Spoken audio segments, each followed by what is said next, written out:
Hello students, we will continue our video on learning the different problem patterns asked commonly in the board exams. So whatever tick mark has been already completed, presently we are working on the sample and board problems around zeros and coefficients of quadratic polynomials. If you directly came across this video, kindly go back, check this video 7 and video 9 to better understand the problems in this video.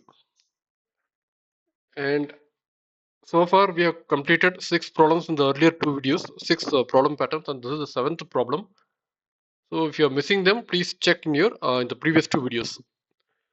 So this problem goes something like the graph of a polynomial cuts the axis at 3 points, x-axis, noted x-axis at 3 points, and touches it at 2 other points. The number of zeros is, it is asking number of zeros, 1, 2, 3, and 5.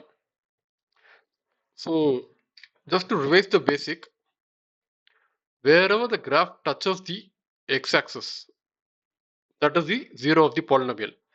Hope you have checked the videos 12, 12a and 14. So this zeros of the polynomial and geometric meanings has been discussed in detail. So if you already seen those videos, this explanation is not required. Else I'll just add one line of context. So in this polynomial, it's a quadratic equation. You can see this cuts here at minus 1 comma 0 and 4 comma 0. So these are the two 0 points. This equation is a cubic polynomial. It has 3 points where or 3 zeros. This cubic polynomial has 3 zeros. So the question asks, it cuts at x-axis at 3 points and another at 2 points. So the answer is 3 because the graph is cutting, the graph of polynomial is cutting x-axis at 3 points. Maybe it is touching at 2 other points.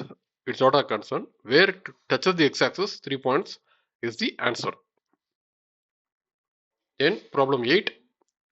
The alpha beta are zeros of polynomial x square minus bracket k plus 6x plus 2 into bracket 2k minus 1. Then what is the value of k if sum of the polynomial is equal to half of the product of polynomials? This is one common pattern which quite often comes. They either give the sum is equal to product of the polynomial, product of the zeros of polynomial, or in this case it is half of it. So these are the 4 options: 7, minus 7, 7, minus 3, and 3. So from the given polynomial equation, you need to first find out the sum of the zeros. You always have to put down this formula without fail. Alpha plus beta is equal to minus b by a, which in this case is minus of minus open bracket k plus 6 by 1, and product of 0 is c by a, 2 into 2k minus 1 by 1. So the problem says the sum of the zeros is equal to half of the product of the zeros.